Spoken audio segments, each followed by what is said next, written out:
Shri പാണ്ഡ്യാലശാജി, Sreekumar sir പറഞ്ഞതുപോലെ കേരളത്തിലെ ജനങ്ങൾ പിണറായിയെ പിടിച്ച് കെട്ടി. ഇവിടെ കമ്മ്യൂണിസ്റ്റ് വിരുദ്ധത എന്നതിനേക്കാൾ ഉപരിയായി അടിസ്ഥാനപരമായി പിണറായി വിരുദ്ധത ഈ തെരഞ്ഞെടുപ്പിൽ പ്രകടമായി. അങ്ങനെയല്ലേ അതിനെ വിലയിരുത്തേണ്ടത്? മാത്രമല്ല, ഒരു കാര്യം കൂടി ചോദിച്ചോട്ടെ, എന്തായാലും കമ്മ്യൂണിസ്റ്റ് പാർട്ടിയിൽ അല്ലെങ്കിൽ ഈ ഭരണത്തിൽ ചില തിരുത്തലുകൾ അനിവാര്യമാണ്. അത് അവർക്ക് ബോധ്യപ്പെട്ടിട്ടുണ്ട്, നേതൃത്വത്തിന് ബോധ്യപ്പെട്ടിട്ടുണ്ട്. അതുകൊണ്ടാണല്ലോ എം വി ഗോവിന്ദനെ പോലുള്ളവർ പരസ്യമായി പറയുന്നത് വലിയ തോൽവിയാണ്. അതുപോലെ പ്രകാശ് കാരാട്ട് അദ്ദേഹം പരാജയമാണ് എന്ന് ആവർത്തിച്ച് പറയുന്നു, തെറ്റ് തിരുത്തേണ്ടതുണ്ട് എന്ന് പറയുന്നു. ഇവിടെ പിണറായിക്ക് ഇനി എന്നായിരിക്കും വെളിപാട് ഉണ്ടാവുക? അല്ലെങ്കിൽ അങ്ങനെ അദ്ദേഹത്തെ മാറ്റി ചിന്തിക്കാൻ പ്രേരിപ്പിക്കുന്ന എന്തെങ്കിലും ചില ഘടകങ്ങൾ അത് ഈ സമീപകാലത്ത് ഉണ്ടാകുമോ?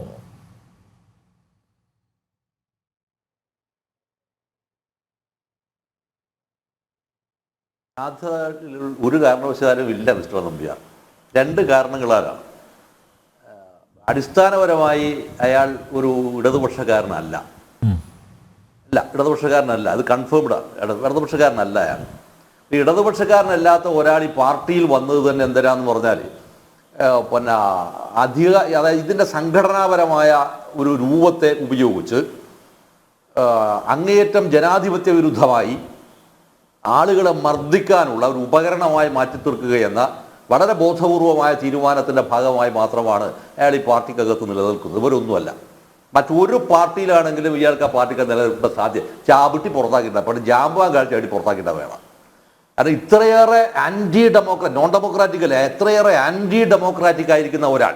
ഇപ്പോൾ പിന്നെ ശ്രീകുമാർ സാർ പറഞ്ഞിരിക്കുന്ന സംഭവം ഉണ്ടല്ലോ, പിന്നെ ജനം അയാളെ പിടിച്ചു കെട്ടി എന്ന് പറഞ്ഞാൽ പോലും ഇത് എവിടെയാണ് വരുന്നതെന്നറിയോ? പാർട്ടിക്ക് ഇയാളെ ഒന്നും ചെയ്യാൻ കഴിയില്ല എന്നുള്ളതാണ്. പാർട്ടിക്ക് ഇയാളെ ഒന്നും ചെയ്യാൻ കഴിയില്ല.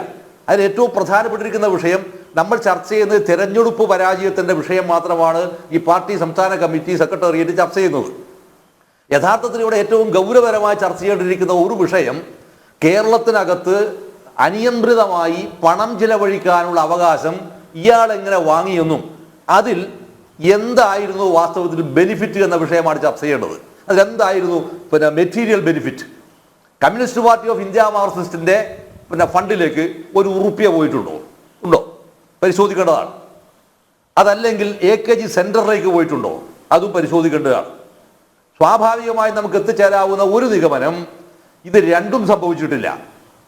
സംഭവിച്ചത് വളരെ കൃത്യമായി ഇയാളുടെയും ഇയാളുടെ മകളുടെയും ഇയാളുടെ ഭാര്യയുടെയും ഇയാളുടെ കുടുംബത്തിലേക്കാണ് ഇപ്പോൾ തുക മുഴുവൻ തന്നെ പോയത്. അതുകൊണ്ട് തന്നെ ഞാൻ നേരത്തെ സൂചിപ്പിക്കുമ്പോൾ പറഞ്ഞിരിക്കുന്ന പോലെ CH മേനോൻ പറഞ്ഞിരിക്കുന്ന ഒരു പ്രത്യുൽപാദനപരമല്ലാത്ത മേഖലയിൽ ഒരു രൂപ പോലും ഉപയോഗിക്കുന്നതിന് ഞാൻ അനുമതി നൽകില്ല എന്ന് പറയുന്ന വളരെ കർക്കശമായ ഒരു നിലപാടുണ്ട്. ഈ നിലപാട് അയാൾ പൊതുജനങ്ങളിൽ നിന്നും പാർട്ടിയിൽ നിന്നും അദ്ദേഹം ആർജിച്ചെടുത്തതാണ്. ഇതാണ് ഇവിടെ വയലേറ്റ് ചെയ്യപ്പെട്ടത്. ഇത് വയലേറ്റ് ചെയ്യപ്പെട്ടതോടെ സംഭവം എന്തായി തീർന്നു? പാർട്ടി എന്ന് പറയുന്ന ഒരു സംഭവത്തെ ഹൈജാക്ക് ചെയ്യാൻ ഇയാൾ ഉണ്ടാക്കിയിരിക്കുന്ന കമ്മീഷൻ തുകകൾ നിർബാധമെന്നോണം ഉപയോഗിക്കുകയും പ്രയോഗിക്കുകയും ചെയ്തു. ഇതിനകത്ത് കമ്മിറ്റിയിൽ പ്രവർത്തിക്കുന്ന ഉത്തരവാദപ്പെട്ട കമ്മിറ്റികൾ എന്ന പേരിൽ ഉണ്ടായിരിക്കുന്ന കമ്മിറ്റികൾക്കകത്ത് ഓരോ ആളെയും ഇയാൾ ഹൈജാക്ക് ചെയ്തിരിക്കുന്നു. ഒരാൾ പോലും utter a single word against him. അയാൾക്കെതിരായിട്ടുള്ള സാധനം പോലും അവർ പറയില്ല. ഇത് പറയാത്തൊരവസ്ഥയിലേക്ക് സംഭവത്തെ മാറ്റി നിർത്തുന്നതിനാൽ ജനം അപ്പോഴും പുറത്താണ്. അതുകൊണ്ട് ശരിക്കെന്താണെന്ന് പറഞ്ഞാൽ BJP ജയിച്ചു എന്ന് പറയുന്നതല്ല വിഷയം. അല്ല, ഈ BJPയെ വിജയിപ്പിച്ചതിൻ്റെ ഉത്തരവാദി ആര് എന്നുള്ളതാണ് ചോദ്യം. ആ ചോദ്യത്തിനാണ് പിന്നെ മിസ്റ്റർ പത്മകുമാർ പിന്നെ മറുപടി പറഞ്ഞത്. ആ ഉത്തരം എന്താണ്? ആ വിജയിപ്പിച്ചത് ആരാണ്? ശരിക്ക് പാർട്ടിയാണ്, CPM ആണ് അത് വിജയിപ്പിച്ചതെന്നുള്ളതാണ്. അതിൽ ആര് പങ്കാളികളാവുന്നു? അത് ജനമല്ല ഇതിനകത്ത് കുറ്റവാളികൾ. ജനം ഒരിക്കലും കുറ്റവാളികളില്ല. കാരണം ഈ ഒരു മാരകമായ പീഡനത്തിൽ നിന്ന് ജനങ്ങൾക്ക് പുറത്തു കടന്നേ മതിയാവും. അത് പുറത്തു കടക്കാനുള്ള സ്പേസ് ആര് നിർമ്മിക്കില്ല, ഇയാൾ അനുവദിക്കില്ല. നിങ്ങളിപ്പോൾ രാവിലെ തൊട്ട് വൈകുന്നേരം വരെ 5 ദിവസം തുടർച്ചയായി ചർച്ച ചെയ്ത് കഴിഞ്ഞാൽ നിങ്ങളുടെ ഫൈൻഡിങ്സ് എന്തായിരിക്കും? ഒരു ഫൈൻഡിങ്സ് സംഭവിക്കാൻ പോകുന്നില്ല. ഇതിനെ മൈനസ് ചെയ്യാനാണ് പിന്നെ MV ഗോവിന്ദനെ പോലുള്ള ആളുകൾ എന്ത് പറയുന്നതെന്ന് പറഞ്ഞാൽ പാർട്ടിക്ക് തെറ്റുപറ്റിയിരിക്കുന്നു. ശരി, സംഭവം പുറത്തു പറഞ്ഞു, ഇയാൾ ഇത് കമ്മിറ്റി പറയുമോ? ഇത് കമ്മിറ്റിയിൽ പറയുമോ? ഇത് കമ്മിറ്റിയിൽ പറഞ്ഞിട്ട് എന്ത് വേണം എന്ന് പറയാൻ കമ്മിറ്റിക്കകത്ത് കലാപം ഉണ്ടാവണം. എത്ര ആളുകൾ നിൽക്കും? ആര് നിൽക്കും? ഈ പറഞ്ഞ MV ഗോവിന്ദൻ തയ്യാറാവുമോ? തയ്യാറാവില്ല. ഇത് ഇവിടുന്ന് പറഞ്ഞിരിക്കുന്ന കാര്യം എടുത്തിട്ട് മേളിലോട്ട് ഏത് കമ്മിറ്റി, സെൻട്രൽ കമ്മിറ്റിയിൽ പോകുമോ? സെൻട്രൽ കമ്മിറ്റിയിൽ പോയാലും പോകേണ്ടതാരാ? ഇ പി ജയരാജനാണ് ഏറ്റവും പിന്നെ മുതിർന്ന ഒരാളെന്ന നിലയിൽ. അയാൾ പറ്റാർന്ന് വർത്താൻ പറയുമോ? ശ്രീമതി അടുത്ത് വർത്താൻ പറയുമോ? ശൈല ടീച്ചർ വർത്താൻ പറയുമോ? ശൈല ടീച്ചർ വർത്താൻ പറയുന്ന ഒരാളാണെങ്കിൽ ഞാൻ ഇതിനകത്ത് ഇടയിൽ ഒരു വിഷയം മാറിപ്പോകില്ല. പക്ഷേ ഒരു വിഷയത്തിനകത്ത് പറയുകയാണ്, ശൈല ടീച്ചറെ 60,000 വോട്ടിന് വിജയിച്ചിരിക്കുന്ന ശൈല ടീച്ചറെ മന്ത്രിസ്ഥാനത്ത് നിന്ന് സാക്ക് ചെയ്തിട്ട് മന്ത്രിയാക്കി ഇരുത്തിയത് ആരെയാ? ഇയാളുടെ മകളുടെ ഭർത്താവിനെയല്ലേ ഇരുത്തിയത്, അല്ലേ? ഇയാളുടെ മകളുടെ ഭർത്താവിനെ ഇരുത്തിയപ്പോൾ എന്തായി? ആ മകളുടെ ഭർത്താവായി പിന്നീട് മന്ത്രിസഭയെ മുഴുവൻ തന്നെ കൺട്രോൾ ചെയ്യുന്ന രണ്ടാമത്തെ ആളായി മാറുകയാണ് ചെയ്യുന്നത്. ശൈല ടീച്ചർ എന്തിനാണ് പിന്നെ ഈ പാർട്ടിക്കകത്ത് നിന്നത്? എന്തിനാണ് ഈ സെൻട്രൽ കമ്മിറ്റി എന്തിനാണ്? അപ്പൊ ഈ ഒരു ചോദ്യം ചോദിക്കാൻ കഴിയാത്തൊരവസ്ഥ ഉണ്ടായിത്തീരുന്നു എന്ന് പറഞ്ഞാൽ പാർട്ടി സംഘടന എന്ന് പറയുന്ന സാധനം അത് അങ്ങേറ്റം നിർജീവമാണ്. ഒന്നുമില്ല, അത് പുറമെ കാണുന്ന ഒരു ഫ്രെയിം മാത്രമാണ്. അതിനകത്ത് ഒരാൾക്ക് കാരണം ശ്വസിക്കുക എന്നത് മാത്രമല്ലല്ലോ ജീവിക്കുക എന്ന അർത്ഥം, സ്ട്രഗിൾ ചെയ്യുക എന്ന സംഭവം കൂടി അത് ഇല്ലാതാക്കി തീർക്കുന്നു എന്നുള്ളതാണ്. ഇത് കമ്മീഷന്റെ വിഷയമാണ്. ഞാൻ മറ്റൊരു ഉദാഹരണം കൂടി ഞാൻ പറയട്ടെ. കേരളത്തിലെ ട്രാൻസ്പോർട്ട് കോർപ്പറേഷൻ വന്നു കഴിഞ്ഞാൽ സ്വാഭാവികമായിട്ടും ട്രാൻസ്പോർട്ട് കോർപ്പറേഷനകത്ത് KSRTCക്ക് ബസ് വാങ്ങുമ്പോൾ പിന്നെ എന്താ പറയുക, ഒരു അംബാസഡർ കാറ് സാധാരണക്ക് സബ്സിഡി ഫ്രീ കിട്ടും. അത് എന്നേക്കാൾ ഏറ്റവും മനോഹരമായി അറിയാവുന്ന ഒരാളാണ് ബഹുമാനപ്പെട്ട ശ്രീകുമാർ സാറ്. ഇത് കിട്ടിയപ്പോൾ ഇത് വാങ്ങാതിരിക്കുന്ന ഒരാൾ മാത്രമേ ഞാൻ കേട്ടിട്ടുള്ളൂ, ഒറ്റയാളെ ഞാൻ കേട്ടിട്ടുള്ളൂ. ആ കേട്ടത് ആരാണെന്ന് പറഞ്ഞാൽ ശങ്കരനാരായണപിള്ള. പിന്നീട് അദ്ദേഹത്തിന്റെ പാർട്ടി BJP ലയിച്ചു എന്നോ മറ്റോറ്റാണ് ഞാൻ അറിഞ്ഞത്. കേരള ദേശം പാർട്ടിയോ മറ്റോ BJP ലയിക്കുകയോ മറ്റോ ആണ് ചെയ്തത് തോന്നുന്നുണ്ട്. ആ ശങ്കരനാരായണപിള്ള എന്ന് പറഞ്ഞ അദ്ദേഹം മാത്രമാണ് അതിനകത്ത് പൈസ ഈ പറയുന്ന വാങ്ങിക്കാതിരുന്നത്. അത് വാങ്ങിയിട്ട് അദ്ദേഹം ചെയ്തെന്താന്ന് പറഞ്ഞാൽ തിരുവനന്തപുരത്ത് നന്തൻകോടിലുണ്ടായിരിക്കുന്ന അവരുടെ പാർട്ടി ഓഫീസിലേക്ക് ആ കാർ അയാൾ കൊടുക്കുകയാണ് ചെയ്തത്. ഈ കാണിക്കുന്ന സത്യസന്ധക്ക് പകരം ഇയാൾ ഉപയോഗിച്ച പ്രയോഗമെന്ന കേരളത്തിനകത്ത് സർവ്വതിനും എന്ത് ചെയ്തു? സർവ്വതിനും ഈ പറയുന്ന ഇടപാടുകൾ നടത്തി. അതിനകത്ത് മുഴുവൻ പണമാണ് ഊറ്റിയത്. ഈ ഊറ്റുന്ന പണം ആരുടെ പണമാണ്? അത് കേരളത്തിന്റെ സമ്പദ്ഘടനയിലേക്ക് വന്നു ചേരുന്ന പണമാണ് ഊറ്റിയത്. ആ പണം ഉപയോഗിച്ച് ഇയാൾ ഒരു ഭാഗത്ത് കൊടുക്കുകയും തടുക്കുകയും ചെയ്തപ്പോൾ മറുഭാഗത്ത് അയാളുടെ നിലനിൽപ്പിന് ആധാരമായ ശ്രേണീബദ്ധമായിരിക്കുന്ന ഘടനയെ പൊളിറ്റിക് ബ്യൂറോ മുതൽ സാധാരണ നിലയിൽ ബ്രാഞ്ച് വരെ അയാൾ നിർമ്മിച്ചു എന്നുള്ളതാണ്. അതാണ് അയാൾക്ക് ഏറ്റവും വലിയ കുറ്റവിചാരണ.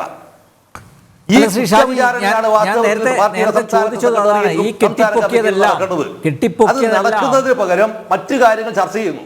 പൊളിഞ്ഞ് തുടങ്ങുന്നത് എവിടെ നിന്ന് നമുക്ക് കാണാൻ പറ്റും?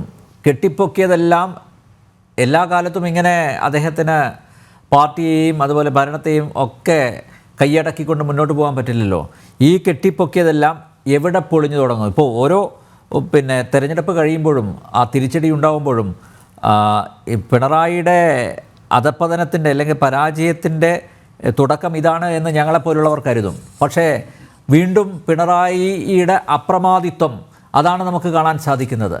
അതുകൊണ്ടാണ് എടുത്തെടുത്ത് ചോദിക്കുന്നത്, അദ്ദേഹം ഉണ്ടാക്കിയതെല്ലാം അത് എല്ലാം പൊളിഞ്ഞു തുടങ്ങുന്ന ഒരു കാലം അത്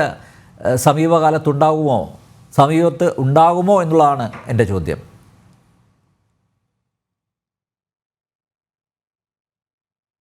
അത് വിദൂരമായിരിക്കില്ല.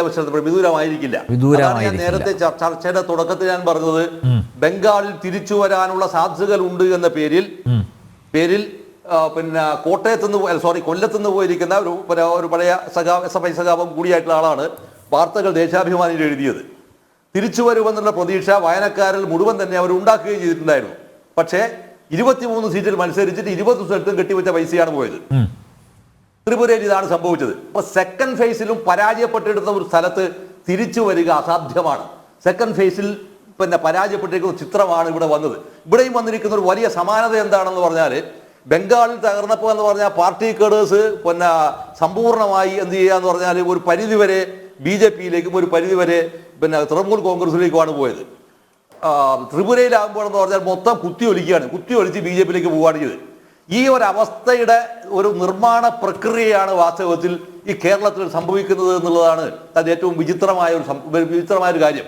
അവിടെ BJPക്ക് എത്രയേറെ വോട്ട് വർദ്ധിച്ചു. ഇപ്പൊ നേരത്തെ എഴുന്നേറ്റ് പോയിട്ടുള്ള മറ്റേ മിസ്റ്റർ റിജി ലൂക്കോസ് അദ്ദേഹം പറയുമ്പോൾ ഇരിങ്ങാലക്കുടയിൽ R ബിന്ദു വിജയിച്ചിരിക്കുന്ന മണ്ഡലത്തിനകത്ത് 40,000 എനിക്ക് ഓർമ്മയില്ല, ആ വോട്ടിന്റെ ലീഡാണ് അവിടെ BJPക്ക് ഈ സുരേഷ് ഗോപി അവിടെ നേടുന്നത്. സുരേഷ് ഗോപി നേടുന്നു എന്ന് പറഞ്ഞ വോട്ടിനൊപ്പം തന്നെ അതിനകത്ത് കാണുന്നത് പാർട്ടി വോട്ടിനേക്കാൾ ഉപരിയായി പുതുതലമുറയിൽപ്പെട്ട വോട്ടുകളടക്കം അദ്ദേഹം അബ്സോർബ് ചെയ്യുകയാണ്.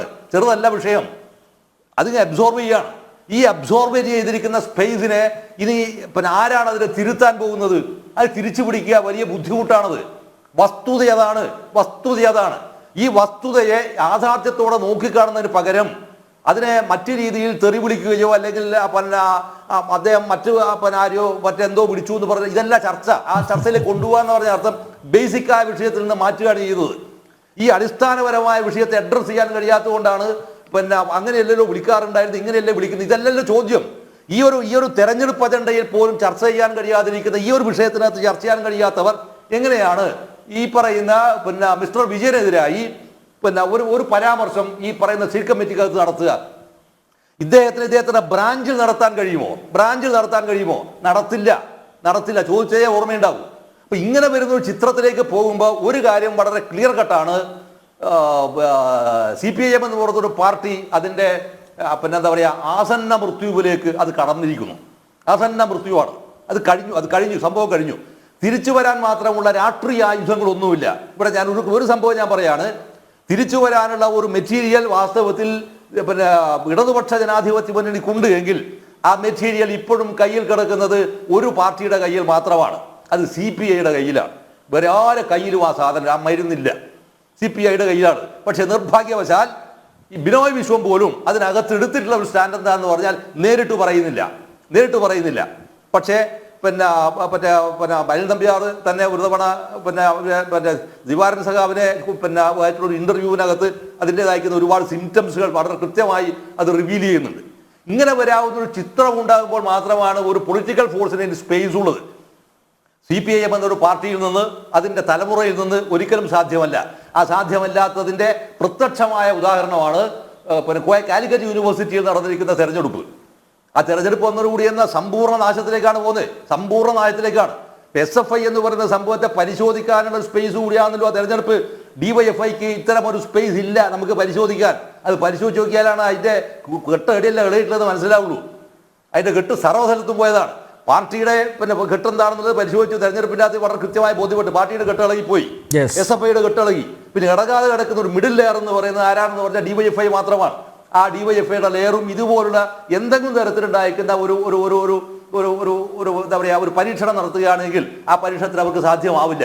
അപ്പം ഇങ്ങനെ സമ്പൂർണമായ നാശത്തിലേക്ക് ഈ ഇടതുപക്ഷ ജനാധിപത്യ പ്രസ്ഥാനത്തെ പ്രത്യേകിച്ച് CPIMനെ നശിപ്പിച്ചിരിക്കുന്ന ഒരാൾക്കെതിരെ പാർട്ടി നടപടിയെടുക്കുക അസാധ്യമായതുകൊണ്ട് തന്നെ ഇതിനെ മരണത്തിന് കീഴടങ്ങാൻ വിട്ടുകൊടുക്കുകയല്ലാതെ ഇവരുടെ മുന്നിൽ മറ്റൊരു മാർഗവുമില്ല എന്നുള്ളതാണ് എൻ്റെ ഒരു വ്യക്തിപരമായിരിക്കുന്ന ഒരു അഭിപ്രായം. ഇത് മുഴുവൻ തന്നെ വരുത്തി വെച്ചതിനകത്ത് സത്യത്തിൽ ഞാൻ ആലോചിച്ചാൽ തിരിച്ചു പറയട്ടെ, VS അച്യുതാനന്ദന് സത്യത്തിൽ ഇപ്പോഴും അദ്ദേഹത്തിന് ഒരു മുഖ്യമന്ത്രിയായി ഇരിക്കാനുള്ള ആരോഗ്യം സമ്മതിക്കുമെങ്കിൽ അദ്ദേഹത്തെ കൊണ്ടുവന്ന് ഇരുത്തുകയാണ് ആര് ചെയ്യേണ്ടത്? പാർട്ടി ചെയ്യേണ്ടത്. അതാണ് ഓപ്ഷൻ. ഞാൻ ബഹുമാനപ്പെട്ട പിന്നെ ശ്രീകുമാർ സാറും കൂടി ഉള്ളത് കൊണ്ട് ഞാൻ പറയാണ്. പിന്നെ കേട്ടില്ല, അതെന്തായാലും നടക്കില്ല. അദ്ദേഹത്തിന് അതിനുള്ള ആരോഗ്യമില്ല. ചുറ്റിലും എന്താ നടക്കുന്നത് പോലും അദ്ദേഹം അറിയുന്നില്ല. അതില്ല, അത് പോട്ട്. ഇല്ലെങ്കിൽ ചെയ്യേണ്ടത് സംഭവം എന്താ പറഞ്ഞാൽ നേരത്തെ പിന്നെ കോൺഗ്രസ് പാർട്ടി മുന്നണിക്കകത്ത് മൈനോറിറ്റി ആയിരുന്ന പാർട്ടിയായിരുന്നല്ലോ CPI. ആ CPIയുടെ മന്ത്രിസഭയിലേക്ക് മുഖ്യമന്ത്രിയാക്കി ഇരുത്തിക്കൊണ്ടാണ് അച്യുതമേനോൻ കേരളത്തിന്റെ മുഖ്യമന്ത്രിയായത്. അച്യുതമേനോൻ കേരളത്തിന്റെ മുഖ്യമന്ത്രിയാകുമ്പോൾ അങ്ങനെ ഒരു പ്രപ്പോസൽ വെച്ചത് ആരാണ്? എനിക്ക് ഇവിടെ വായിച്ചു നോക്കിയിട്ടും മനസ്സിൽ കിട്ടിയില്ല, അതിനൊരു ആൻസർ കിട്ടിയിട്ടില്ല. ആരാണ് ഇത്രയും സൂക്ഷ്മമായ ഒരു ബുദ്ധി പ്രയോഗിച്ചത് എന്നുള്ളത്? ആ ബുദ്ധി പ്രയോഗിച്ചത് ആരായാലും അത് നമിക്കേണ്ട ബുദ്ധിയാണ്. അത് ഒരുപക്ഷെ എന്നേക്കാൾ നന്നായി മനോഹരമായി പറയാൻ അറിയുന്ന ഒരാളായിരിക്കും പിന്നെ ബഹുമാനപ്പെട്ട ശ്രീകുമാർ സാർ. അദ്ദേഹത്തിന്റെ അനുഭവ പാഠത്തിന്റെ അടിസ്ഥാനത്തിൽ ഇത്തരത്തിലുണ്ടായിരിക്കുന്ന വളരെ തീക്ഷ്ണമായ പരീക്ഷണങ്ങൾ നടത്തി നോക്കുകയാണ് വാസ്തവത്തിൽ ചെയ്യേണ്ടത്. അല്ലാത്ത പക്ഷം പിന്നെ ഞാൻ അല്ലാത്ത പക്ഷം ഈ സംഭവത്തെക്കുറിച്ച് ഇനി ഞാൻ ചർച്ച ചെയ്യുന്നതിൽ വലിയ അർത്ഥങ്ങൾ ഉണ്ടാവില്ല.